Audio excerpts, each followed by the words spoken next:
And welcome back to part 34 of Shin Megami Tensei 3 Nocturne, where today we're continuing our ascension of the Tower of Kagutsuchi with one of the 3 reasons destroyed.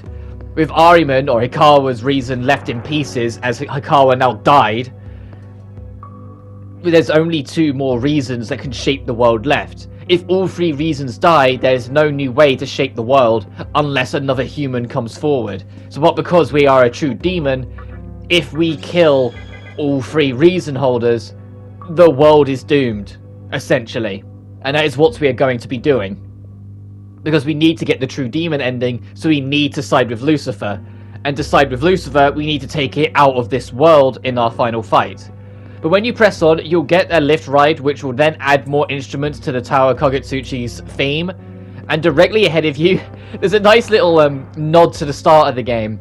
The very first Fountain of Life we came to, there was an incubus outside that was commenting that he was simping for the maiden of the fountain, essentially. He followed her all the way here.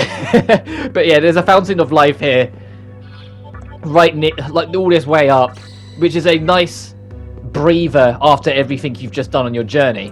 But we are now in the second chunk, per se, of the tower. If you bring up your map, you won't be able to scroll down the floors to the first chunk. This counts as a separate dungeon in the game data, and it's just their way of conserving space. If they made it all count as one dungeon, they would have had to cut more corners, because it would have tanked on the space a lot.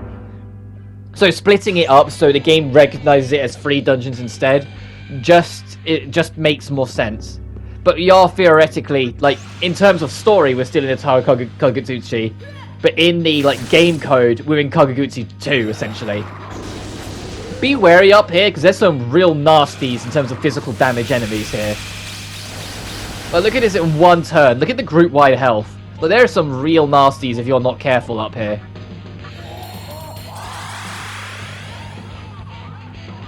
I know to an extent I just more got unlucky, but that, I think it's Rugda in the middle. Which Rugda is actually a unique demon, and because it is tied to a one-of-a-kind fusion.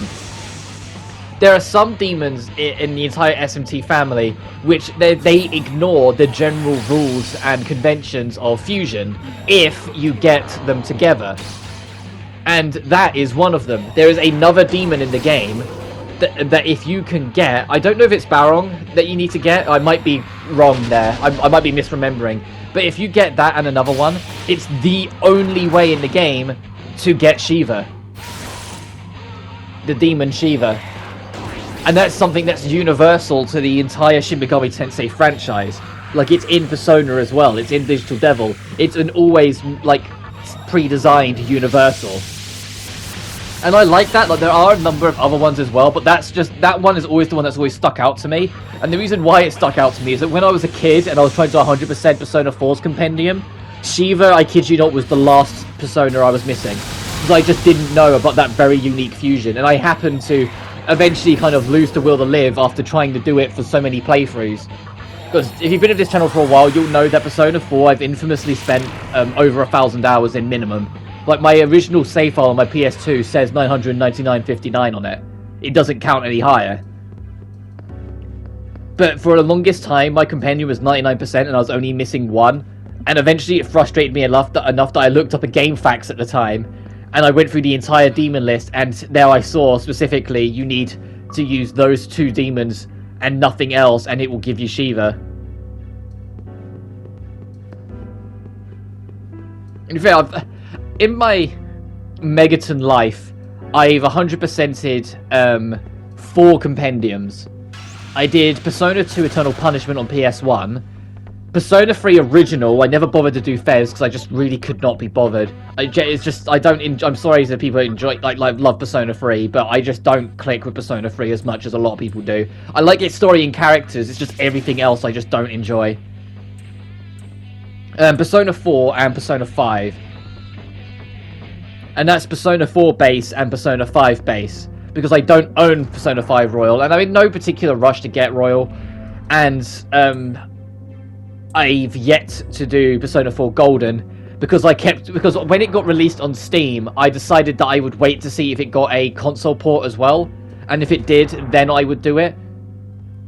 Oh, like, but because I was originally going to, because I've got it on my Vita. I do have a Vita, but I was going to 100% the compendium there. But then when it was announced it was coming to Steam, I was like, you know what? I'm going to wait to see if it comes to PlayStation, like more like PS4 or PS5, and then I'll do it then. Because like, if the PS5 is backwards compatible anyway, this will become more of a universal console for the future for me. And as someone who, I'm not going to say I'm a trophy hunter, but as someone who likes to rack up those trophies when I can, like, it's why I'm going to be platinuming this game eventually, things like that. I like to do them when especially if it's a game I enjoy, I like doing it, even if it's hard. Like, even so, I will just get it on this and then 100% the compendium that way. The easiest game to 100% the compendium of, and I haven't been bothered to do it yet, because it's the most boring way of getting a compendium filled out ever, and it doesn't feel legit, and I probably won't do it legit, but it is an option if you wanted to do it, is in Strange Journey Redux. I mentioned it before, but every single demon in the game has a code, and that code is determined by not just what the demon is, but what its level is, what its stats are, and what its skills are, and it will generate a specific code. Well, you can just bring up a code generator online for Strange Journey. Say, I want this demon, and it will generate the code. Yes, you have to buy them like they were buying them out of the compendium after you make the code. So it's not as simple as you put the code in, and now you suddenly have a level 99 demon with, like, the best skills in the game, and, like, locked out max stats and all that shit. Like, it's not as straightforward as that. You need the money for it.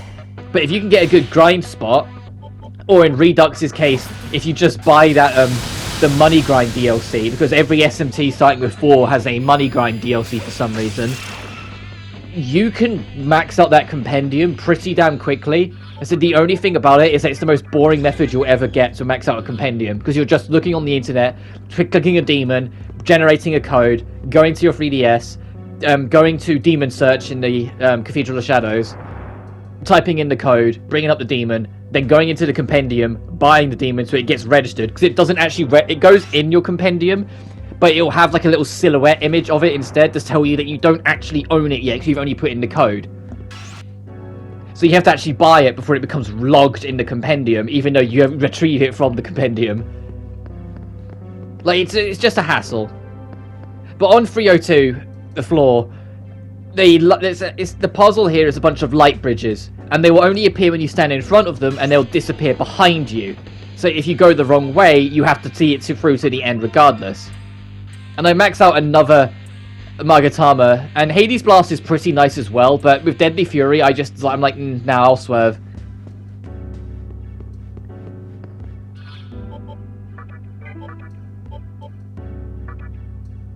Oh, I go for... I'm not sure what Magatama I go for, because I'm waiting until I get that last Magatama. I say that, it's not the true last, as I mentioned before, but the last one that's, like, in, like, the base set. Well, there's another lift here. You can proceed onwards, but I think it just leads to more conversation, so I eventually just U-turn away from it after, I get 2 encounters in the span of 2 seconds. Oh, no, I do investigate. Okay, no. That's just how you get back then instead. It's not a conversation. It's just how you get back if you want to go retreat. But clicking this will lower it slightly so you can get access to this. But now it's lowered slightly. You don't have to do that puzzle again. It will make it so you can run the straight path. And once you go here, for the first time since entering it, we're outside. We're 322 floors up and we are outside. Unlike the Mantra HQ, there is no option to jump off the edge. Because if the game told you it'd kill you at like 100 odd floors, when we was in the obelisk, you'll probably die from the terminal velocity before you hit the ground at 322 floors. But when you come over here, there's actually, you can't really see it, but there's actually like blocks that are slightly different tints around the place. And they will take you to different spots. Most of them take you to dead ends or people you can talk to, so don't really give it a thought. But some of them do lead to loot. Like, you see, this one is just a dead end. It's more just to introduce the idea of these blocks are around, so pay attention. In the original version, I felt like their visual effect was more defined, but that might be me misremembering. But speaking of things like being slightly different, as of this recording, a patch just dropped for Nocturne out of nowhere. It was 1.02, and it just says minor bug fixes, so it's probably just cleanups. And I haven't had any like major bug issues, like any like glitch issues in this remaster, so I don't know what that fixes. The only thing I know of that I hope it does fix is that in one of the Reason endings, I think it's Hikawa's ending, there was... actually, I say that, it's either the Hikawa ending or the Chaos, the normal Chaos ending, where you don't go for True Demon and you just let the world burn, essentially. But one of those two, in the remaster, didn't have any fog effects. And so the canyons that you're supposed to see off in the distance, you could just see completely. And because there's no fog effect, you can see all the artifacting where you were never supposed to be able to see the bottom of those mountains clearly. And it looks really, really like low poly and rough, where it's supposed to be like this very distant thing, and now you can see it in like clear cut quality where there should be a fog effect over it.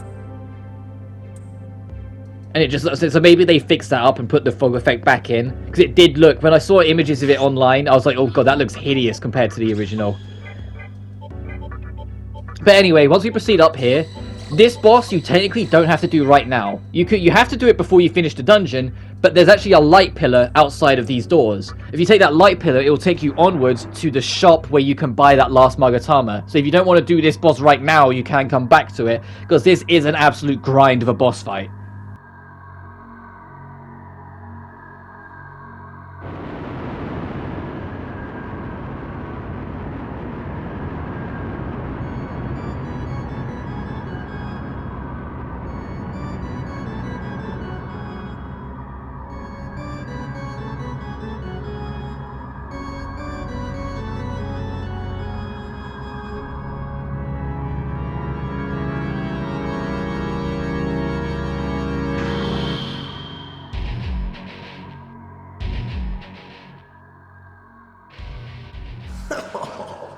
You came all the way here just to get killed. Man, you're stupid. If only you had waited till the world of Masubi was finished, you would have at least had the chance to be reborn. No one's gonna mess with my plans. Not even an old friend. Sorry, but it's time to say goodbye. Forever.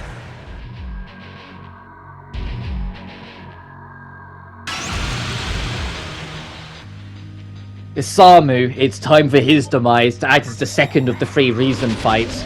And in my opinion, this is the worst boss in the game. I genuinely hate this fight.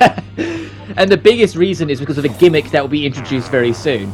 Iron Man had a gimmick where throughout the whole first phase, he would straight up tell you you can't do certain attacks. Well, Noah has a gimmick as well. And this gimmick isn't just for the first phase, it will continue throughout the entire of the fight. And it doesn't start with it, so you can get a couple free shots in early, so please do so to make the fight just that little bit quicker, because he's very soon going to be making it impossible to perform physical attacks. So you see, I'm going to boost attack here, because I'm thinking I can get at least 1 or 2 more turns in before he starts the gimmick. Yeah, he's only trying to attack still right now. But the moment the gimmick starts, the way it will work, and this will continue for the rest of the fight, is that every turn with an asterisk, like every now and then he'll make it every other turn, but for the most part it's every turn, he will shift his elemental immunities. And the way it'll work is that everything but one element, this is it, this is Aurora. Resistance is shifted. Alright, now he's using Argidyne, that's your giveaway, use ice. The way it works is that now everything but ice will do 0 damage to him. You can only hurt him with ice. So if I try and attack him again, it's reflected. It straight up fucking kills Cerberus because that's such a strong skill. Use Aurora again. Now the resistance is shifted. He's using ice, so we need to use fire. It's in a sequence. It's not random. So once you know the sequence, you're fine. But yeah, this is how the fight works. So now we can only use fire. When he next uses it, he will then, I think he follows up with Zeo, so it will now be Zun for us. And then he will go to Zun, so we use Zeo. And that's the general gist. It's literally, he will go fire, ice, electric, wind, or force even. So you have to go ice, fire, force, electric. Now he shifts it again. And this is why this fight starts to drag. Because if you don't have... and this is also the boss that I said is the third real magic test. Because there's going to be turns that pass where you straight up cannot do anything if you don't have every element covered. And I get Cerberus back in because he has Zeodyne and Mazandine, I believe. Oh, and Mabufudine, so he can attack 3 out of 4. So he's good to have. But later on in the fight, I can't remember if it's Daisojo or Lakeshmi, but one of the two, I eventually just decide... I think it's Daisojo, because Daisojo doesn't have any mental attacks. And he's even... this motherfucker's even extremely resistant to Almighty, so Daisojo can't drain it. Like, this is the only kryptonite to Daisojo in the entire game, really. And so I swap out Daisojo for Dante, because Dante has a Zan-based skill and a Zeo-based skill. So I can have an extra magic attacker, which just leaves Demi-Fiends to just use items to top up MP, and I have Lakeshmi be on heal duty instead, because I have the Chakra Elixir, which we picked up at the very start of this dungeon run. And as I said, it's a reusable MP restorative, and that's kind of how this fight works now. We literally just go through the motions. It's like, okay, let's... yeah, okay, so you can't... I don't know what I was going for there. I think I was just trying to test it out to see if you could use anything else, or if it really was, it reflects everything but the element you can hurt it with. But no, it's literally... it's only the element it can hurt it with. Like I said, it's not absolutely every single turn, but it's normally every single turn. Like, about 95% of the time, every turn that passes, he'll shift his resistance. But this is how the pattern of this fight is going to work, and this is what's going to then carry on all the way to the 40-minute mark of this video, and I am not kidding. Like I said, partway through this, I do swap out, and halfway through this boss fight, we do shift into phase 2, where you get stronger attacks, but the gimmick remains identical. Frustratingly, the gimmick remains identical, so this fight just drags. There's really not much we can do. So even if you use Mega Delay on, like I show it off here, 45 damage, that's it. It is extremely resistant to Almighty, which kind of breaks like the standard rule of any Megaton game that Almighty is the ultimate, will just hit you regardless. But it's also not the first time they've done something like that, because if you've played Persona 3 and Persona 4, you'll know that the all-out attacks are actually scaled off of Almighty and not normal. Because if they're based off normal physical, well, all-out attacks could be reflected, and that would be borderline instant kills to your whole party because of how they damage scale that. So they make it based on Almighty. But to make it so not every single enemy could just be dogpiled by an all-out attack, they have it so there are a couple enemies and a couple bosses in that game that are straight up resistant to Almighty, even though that's not a stat that should be able to be resisted. It's like an invisible stat resistance. So I boost physical attack here, but this is the biggest thing that ends up making me feel get completely undone and drag out this fight a lot more. I don't have a single magic boosting skill in my entire party. I don't have a single one. I have physical boost, I have defense boost, and I have hit and evasion boost. I do not have magic attack boost. So I can't do anything to even the odds quicker here. I'm just stuck like this. And as I said, after a while, I at least get rid of Daisojo and replace him with Dante, because I'm aware of how worthless Daisojo is. Because like, this is all Daisojo can really do when he's not healing. And I can eventually, I'm like, well, if I just have to chug for Elixir and Demi-Feed can't attack anyway, what's stopping me from just making the Lakeshmi the healer and getting Daisojo out for a magic attacker? And then I was like, well, hang on a minute, Dante has good skills. And there's another resistance shift.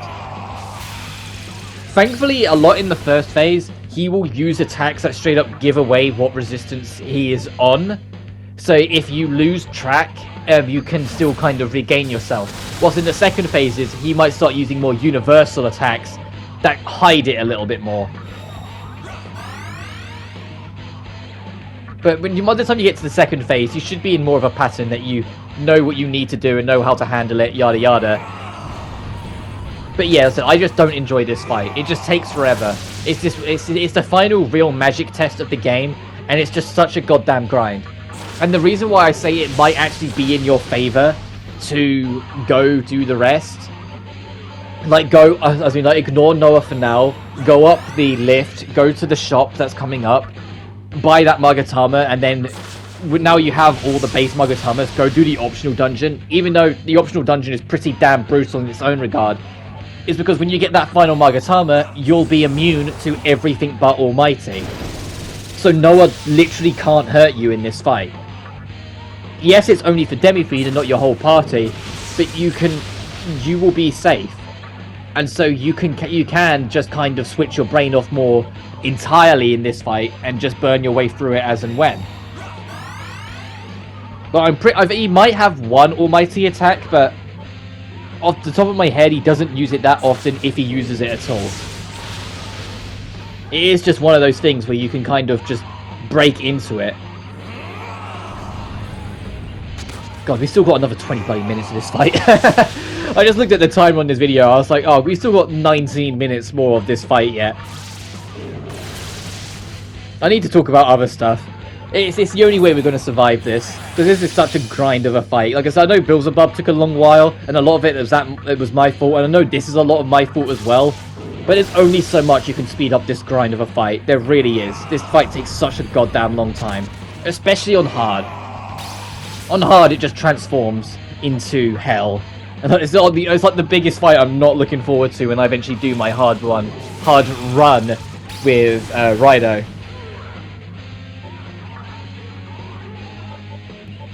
But I suppose, whilst we're going through this, I can talk about what I plan to do after Nocturne.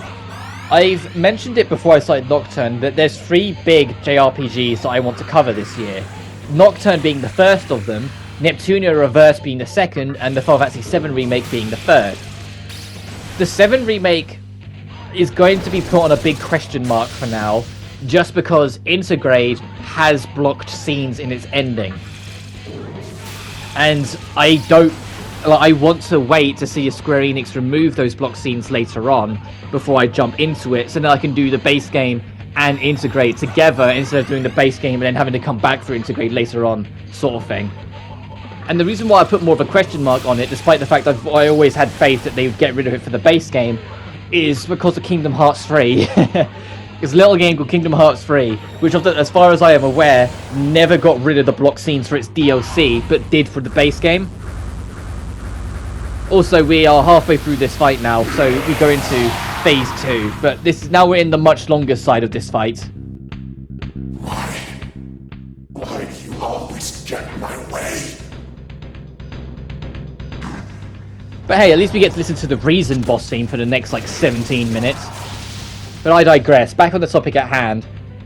Square Enix do have a good track record of, in their main releases and the main stories, even though they block the scenes for spoilers at the end, they get rid of them sometime after release, after it no longer matters.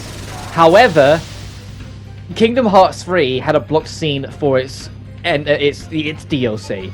Once you got to the ultimate super boss of that game, if you won, the cutscene that followed was a blocked cutscene, which is why I didn't show it off in my boss run. Also, there's me losing track of what Aurora we're on. I completely lost track, so I just used the wrong skill. Like, now I'm on Zan. I thought I was on Zan a turn early. But because they never did that, as far as I'm aware, it puts a bit more hesitancy with Intergrade now, because it's another situation where it's like, well, the only other instance of them having a blocked scene in DLC was never removed. So I don't want to rush into it until we get a better idea of what's going on. Like, we might get those scenes blocked scenes unblocked, and so I can record the whole of Intergrade as well, but it might not. And what I want to do is essentially give it till about the end of the year and see what happens. If it's still blocked by then, I'll just record the base game and we'll deal with it like that.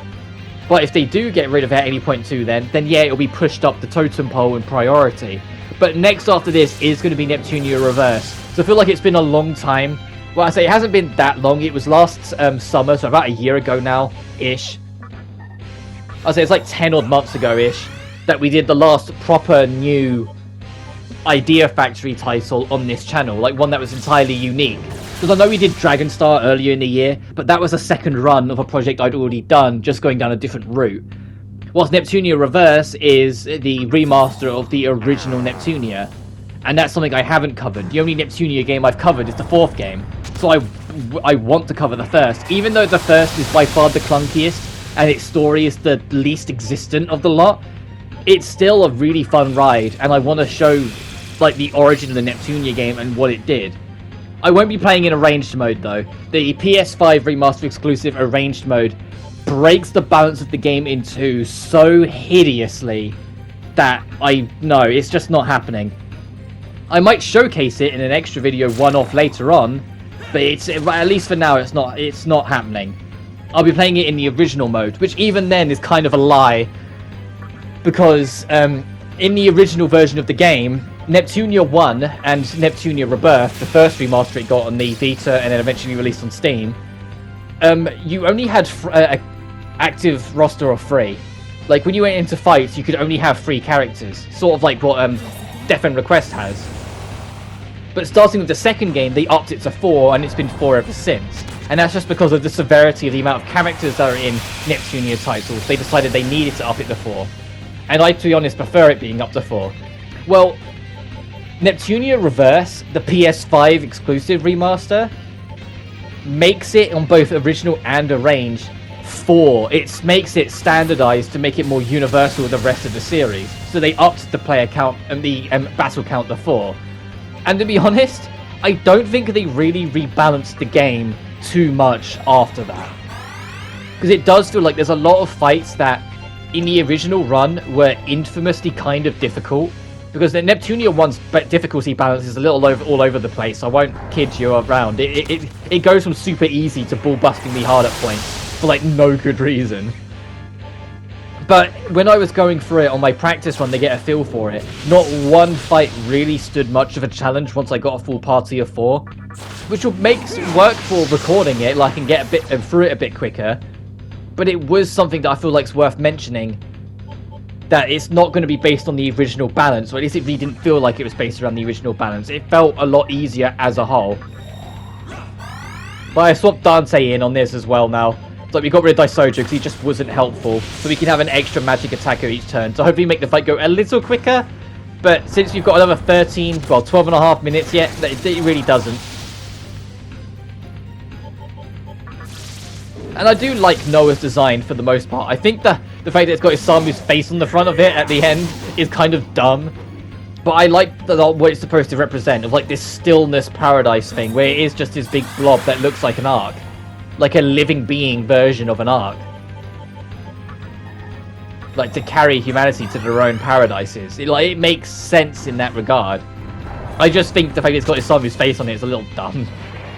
I get it's trying to be kind of artistic about it, but it's still a bit like, okay. But then after Neptunia Reverse, there are a plethora of smaller games I'd like to cover that I might, depending on when Neptunia Reverse ends, that I might do before the 7 remake. Let's say the 7 remake, I will do it. It's just it might get pushed back a little bit, so I want to see what's going on with Intergrade first. Which is a little annoying, because I really wanted to hop into it like immediately after Reverse. But if there's a chance that Intergrade will get its scenes unblocked, so I can do it, but the whole game and DLC in one go, I would rather wait so I can do it, kind of thing. And I hope that that's something you guys can understand with and not be too disappointed that you're going to have to wait a little longer for 7 Remake if you're interested in me doing that to begin with. But there are other smaller things. Like, I don't want to spoil it and go into too much detail of like some of the things I want to cover, but there are a plethora of games that I've either got my eye on that are yet to come out, or that I have been playing through that I'm like, I've got to do something with this later. Like Sonic Colors Ultimate, when that drops, I want to do a Let's Play of that. That one I don't mind admitting, because if you've been to this channel for a while, you know I'm quite a big Sonic guy. Even if I'm quite a disgruntled Sonic guy to an extent. But that's just because of the very up and down history of Sonic that gets dogged on and hated on far more than it's ever made any remote sense the moment you look into it. It's just because the internet keeps on telling everyone that Sonic's never been good, that everyone fucking believes it. When in reality, it really has. No series would last 30 years if every single game in its series was shit. Like, come on. Like, the moment you even give it a second thought, you're like, yeah, alright. Like, Sonic's still Sega's biggest moneymaker. Like, I say that Yakuza's quickly catching up, but in terms of actually, like, just bringing the money in, Sonic's still that biggest name, and it's like that for a reason. And it really wouldn't if it was all terrible. It's just, it's had 3... Well, I say that 3 is harsh, because Sonic Forces, it's not that it's bad, it's just boring. But in my opinion, 3 really strong, big hitters in its main line that really didn't work the way they wanted to, that built that reputation. Sonic 06, Sonic Boom, even though Sonic Boom is technically a spin-off, but a lot of people treat it as main, so for the sake of the argument, I'll bite. And Sonic Forces. And like I said, I know I'm being quite harsh on Sonic Forces, because Sonic Forces isn't a glitchy mess that like has really long loading or anything like that. It's just extremely boring. And the reason why I still count it anyway is because it came out like a few months after Sonic Mania put Sonic back in the spotlight. Because Sonic Mania was god tier. Sonic Mania was one of the best Sonic games we've ever gotten. Even though it's not my personal favourite, it's still one of the best Sonics we've ever had. And so it put the spotlight back on him, and then Forces came out and was just boring. And so it felt like that ended up being kind of like a black mark as well in its own little way. But like, that's literally it. And I said, if you want to be more blunt with it, Boom isn't a mainline game. Like I said, it's a spin-off. It was like a slightly altered reboot, but not, because it was never going to be replacing the original, and they made that clear right from the start. It was never replacing the original. It was just an alternate take from a different company, and it just didn't work out outside of the show. The TV show is brilliant, but the actual game, and yet people treat it like a mainline, treat it as like the next black mark, the next hideous stain on the legacy, and I'm like, come on. And if you're wondering why I'm not bringing up Free Riders, it's a Connect spin-off. What? Why do people even still count that? Like, you know? Like, when people say, oh, Sonic Free Riders, I'm like, no, the only crime about that is that it killed the Riders series, because Riders and Riders Zero Gravity were both great fun. Yeah, Sonic Riders had quite a steep learning curve, but it was still really fun. But in Zero Gravity was just, like, it was just mindless fun. It was just mindless entertainment. It was just Free Riders that killed it because of the fucking Connect. And even then,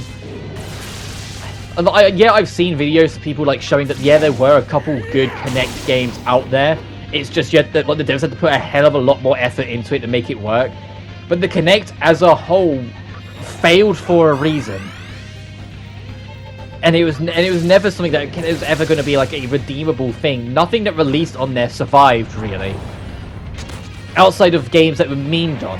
And even then, like, unless you're going to dance in Star Wars, that's kind of it. So it always kind of baffles me that people bring up Free Riders. It's like an argument for why every Sonic game is terrible. And I'm like, it's a Connect game. Every fucking game on the Connect was terrible. And I know I stand as someone who, like, some of the ones that are either more controversial or just not liked as much, I do stand on a pedestal and defend a little bit. Like, I have gone on a record of saying I like Sonic and the Black Knight, and I stand by it. I hate Secret Rings. I think Secret Rings is really boring. But I don't hate it mechanically like a lot of people do. Like, I find the mechanics of it just very systematic. Like, you feel like you're always just going through the motions. Whereas a lot of people say it's very glitchy and hard to work with the motion controls. I didn't have any problem with the motion controls. So like, in that sense, I genuinely didn't mind it. But I know a lot of people like just, you know, but my problem is that I just find the game boring as sin. And so I just didn't like it. I love the music's fine, but saying music in a Sonic game's good is like saying water's wet. I mean, come on. Oh, this boss does have this skill, which does, I think it's almighty base damage, and it does drain a little MP, but it's so insignificant compared to everything else that you're dealing with that just don't give it a second thought. Just carry on as you were. And I defend Sonic Unleashed, both versions. The PS2 Wii version made by Dimps, I believe, and the HD version on PS3 and 360. I genuinely love Unleashed. Unleashed is one of my top 3 Sonic games, full stop. And I know a lot of people don't like the Werehog stages, but I do. And so because I do, the game ends up just working out for me, because then it's not just half the game that I enjoy, it's the whole goddamn game. And it's the highest budget, biggest detailed, like highest effort, and like most front-loaded with content Sonic game out there still to this day. There's no Sonic game in history that has as much content, looks as good, plays as well as Unleashed, like in terms of the 3D era. Like Unleashed is just such a new gem to me. The only reason I always have like a very big soft spot for the PS2 and Wii version is I absolutely adore the temple puzzle rooms that were in the PS2 and Wii version. Like every time you got to a Gaia temple, the Gaia temples are how you access levels in the PS2 and Wii version, whilst you have like play spaces to run around in the 360 and PS3 version, where it had a higher budget and was on the next gen console, so they could do that. Whilst in the PS3 and 360 one, because they were like play spaces, there weren't really any puzzles. You just ran around the area. Maybe you could find like a little secret collectible and whatnot. But you'd eventually just go to the level and then do the level. Whilst in the PS2 and Wii version, you was in like a big black room with doors at the end, and the doors at the end took you to those levels, and that was just straight up. It's like it took you to the list of levels. It sounds a lot more basic, but what they did is that they had optional side rooms to your left and right when you entered that led to puzzle rooms, which were literally what you think what I mean. Where you take you to like these dedicated one-off side rooms that some were kind of short, some were a little longer, where they all had gimmicks or puzzles, and you had to sit down and stop and think about it and find your way forward to get all the collectibles that you could get there, and then once you were satisfied you left, sort of thing. And the biggest reason why it sticks with me so much is that the music that plays in those Gaia temples only plays in those Gaia temples only on the PS2 and Wii version. So if you're playing the PS3 and 360 version of that game and you've never played the PS2 and Wii version, that track has never been a blip on your radar, because it only plays in one cutscene for about 10 seconds otherwise. And it's genuinely, in my opinion, one of my favourite tracks in that game, because it is so nostalgic to me. Like, if Unleashed ever gets a remaster like Sonic Colors does, I really hope it carries both versions, because I'm gonna want to talk about that track. Or alternatively, if the PS5 ever gets retroactively backwards compatibility, I kid you not, I will do 2 playthroughs. I will do the PS2 and PS3 version of the game. Yeah, I know the PS3 version will be kind of unstable, because the 360 version has a slightly higher frame rate than the PS3 version originally, and the frame rate of Unleashed on 360 is already kind of questionable in a couple of levels, namely Jungle Joyride during the day level. That is infamously terrible with its frame rate. But I will cover both versions because I have so much nostalgic heart for Unleashed PS2, and I just fucking love the thrill ride that is the PS3 and 360 version. Like, I love both versions. But if that ever happens and I ever come round to it, there's been a couple Let's Plays in the lifespan of my time doing it, where if you reach to the end, where the game has so much significance to me, reaching the end of it has resulted in me getting slightly emotional. Like, I don't mean to, it just happens. Unleashed will be one of those games easily. I will be extremely emotional at some parts during that, especially when we're going through the Gaia temples, if I do the PS2 version and get to do the PS2 version. Because the Gaia temples, I spent so long as a kid in there, like working out the puzzles, listening to that music. I might actually, either in the description or the comments of this, I might actually link that specific track so you can hear what I mean. Where it's genuinely such a beautiful, tranquil track that just has so much meaning to me. Well, I know it doesn't have to anyone, like for me it's entirely nostalgic, but I love that track so goddamn much. It's such a beautiful piano melody, and so the piano is my favourite instrument, full stop. If you've been in this channel for a while, you already know that.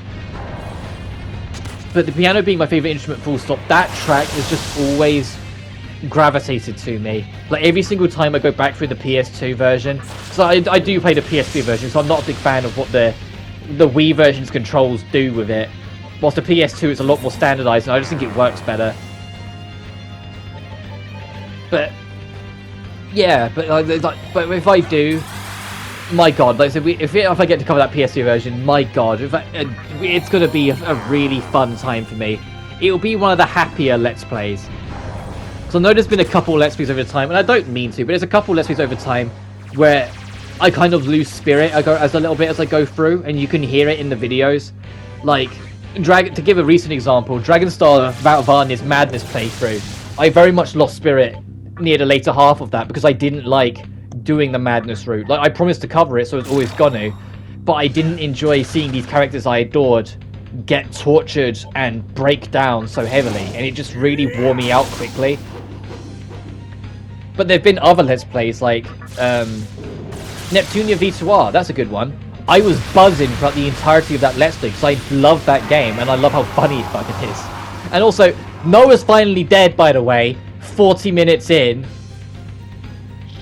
I'll have to wrap up my point because we've only got too much more. But yeah, there's a lot of older games, and if I ever got to cover Unleashed, Unleashed would be one of those ones where I will just be in a really good mood for the entire Let's Play. Like, fact, I just will be.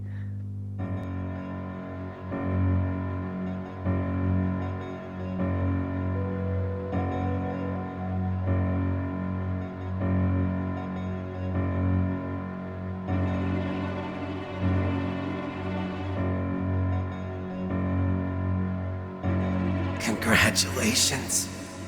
You stole my future?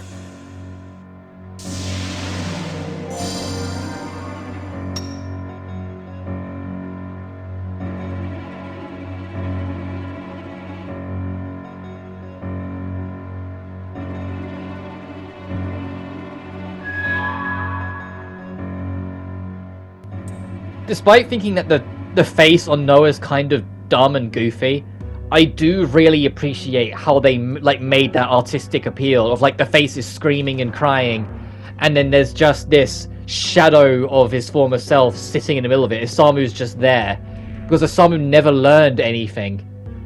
He never